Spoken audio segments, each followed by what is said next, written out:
మీరు మీ జాతకాన్ని తీసుకుని ఓసారి పరిశీలించండి. ఎలాగంటే ఓ సంవత్సరం పాటు ఆ పుస్తకంలో రాసుంటుంది ఈ సమయాల్లో ఈ గ్రహాలుంటే ఇలా జరుగుతుంది అని. మీ జాతకం గురించి మీరు వివరణ రాయండి. వివరణ రాసి ప్రధానంగా ఆయా కాలాలలో ఆ విషయాలు జరుగుతున్నాయా ప్రయత్నించి చూడండి. తప్పకుండా జరిగే తీరుతాయి. అందులో మంచి ఉంటుంది, చెడు కూడా ఉంటుంది. అందులో గనక చెడు వచ్చిందంటే చెడు జరగకుండా ఆపడానికి గాను సపోజ్ అది వచ్చేసిందనుకోండి, అందులోంచి మనం విముక్తిని పొందడానికి దారులు, దానినే తాంత్రికమని పిలుస్తుంటారు.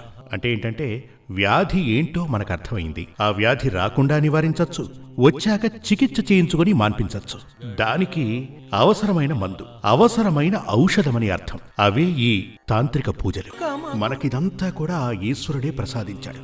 మనకు అసలు రేపేం జరగబోతోంది. ఇప్పుడు ఇలా చూడండి, నేను మీ అందరితో మాట్లాడుతున్నా. ఇవాళ ఆదివారం కదా, నేను మీతో మాట్లాడుతున్నాను, మీరు వింటున్నారు. రేపెప్పుడైనా